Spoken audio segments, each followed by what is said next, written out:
please, please, don't eat the daisies. Don't eat the daisies, please, please. Please, please, don't eat the daisies. Don't eat the daisies, please, please.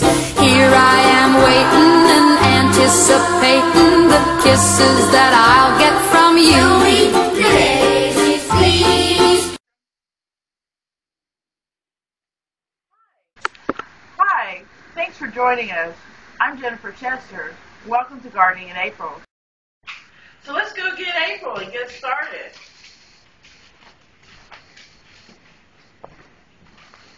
Hi, April. Hey, You ready to start gardening? is it time to garden? It is. Let's do it. Let's go. Organic potting soil, and we're going to select a tomato to go in the center of that one. And so we have several kinds of heirloom tomatoes here.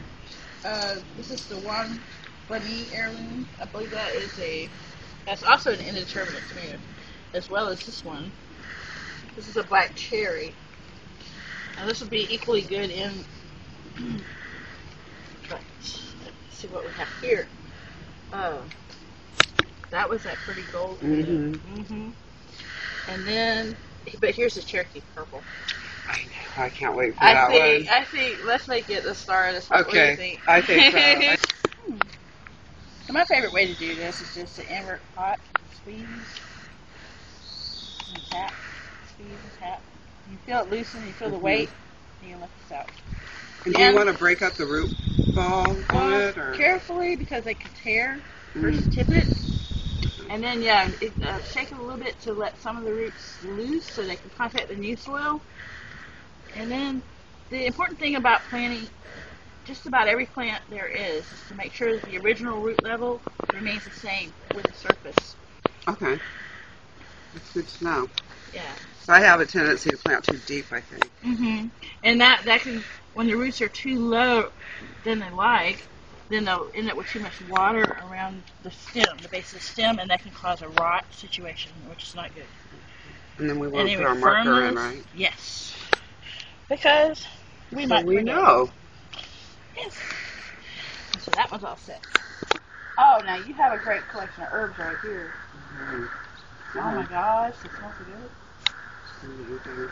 And it's going to be just perfect having around this tomato, readily available. Yeah. Just take one of these and you follow my lead. The whole, just squeeze it, loosen it.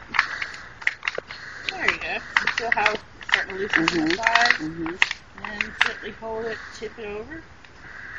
Now sometimes they have little roots coming out of the bottom, but you don't worry about that too much. If it looks like it's going to hold it up, you can come in the way. Squeeze it, invert it. Now, what you were saying earlier, this is especially true if it looks root down like this one. Okay. So loosen that. So that way the roots can take on the new soil, and then we plant them at home. How far away do we want to be from the center plant? Well, this tomato, we want to give it as much room as possible, so we put this herb on the edge. On the edge. As long as it has a little soil between it and the pot.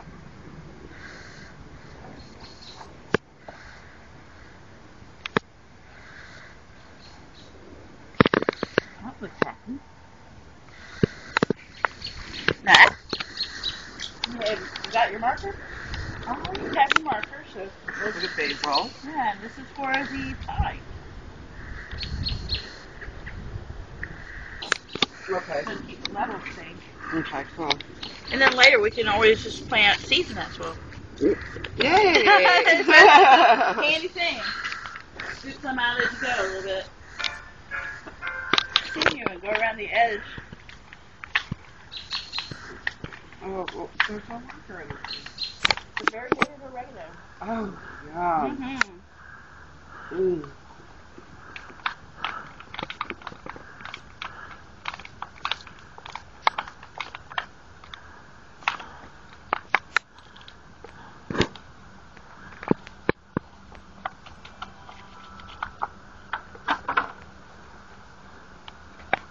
Again, this is one of the root balance, right? So just kind of. Yeah. Do I want to tear it, or? You can actually pat it a little bit. It's like just feel how see how it shakes loose, Uh-huh. and then now some of those roots are a little bit looser. Okay. It just gives them a chance to start growing outward. Okay. So you don't necessarily want to tear them then. No.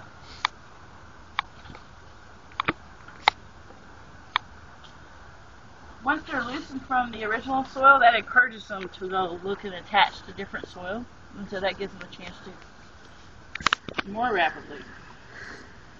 Here's another oregano. Oh, very nice.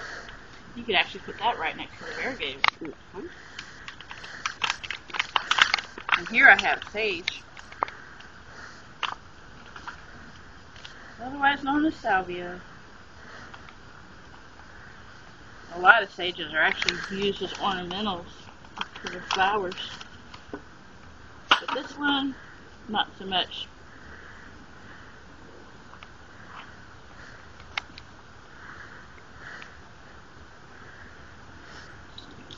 Carlos eating the spilling Who soil. wants to eat the organic soil? Oh, look what we have here. A mint.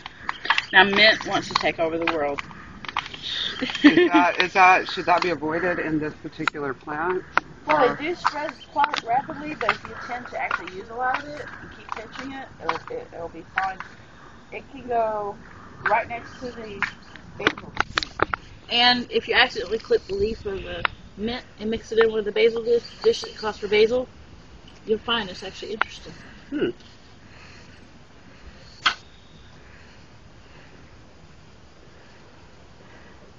We have one more basil left. Should we plant that in Oh, is yeah. there still room for it in here? Yes, it can go real close to this other one. Okay.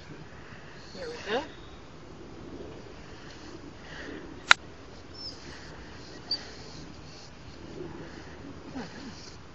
Might want to remove a little bit of this wood, like I said, because the level gets a little higher. Look at that.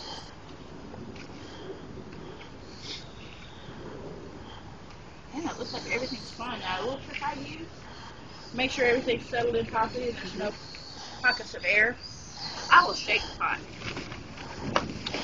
Good. It's just Okay.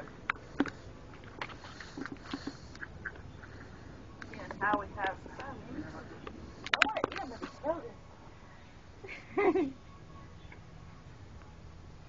Oh, he tasted the water. That's cute.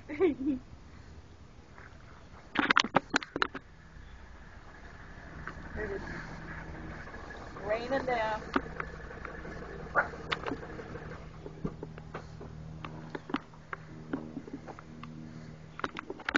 And over here, under this rosemary, you'll be fine. Because they have, oh, okay.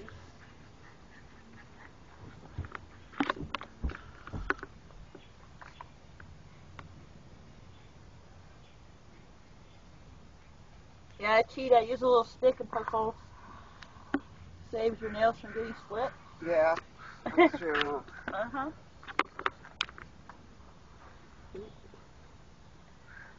Beans.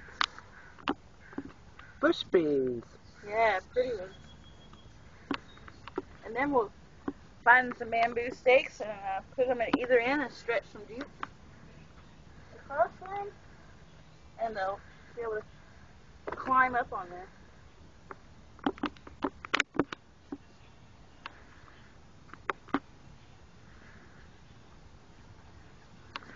Leaves, and maybe the second set, you dig them up, separate them out carefully. I was just looking at a single thing around the base, but we can dig those out of the way. This is what I was thinking. We messed it up, but All that crap. and plant it again.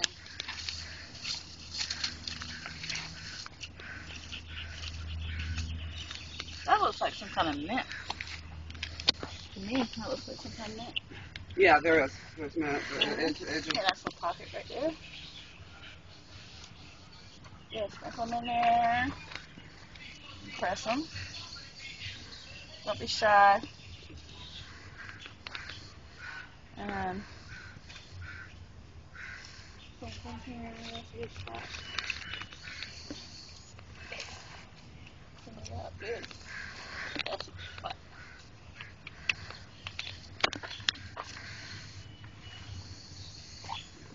press it in. You should get a good batch of marjoram out of there. Yeah. You can put a marker there on one of those. Oh, that's right. We need to go to Jennifer. the markers out.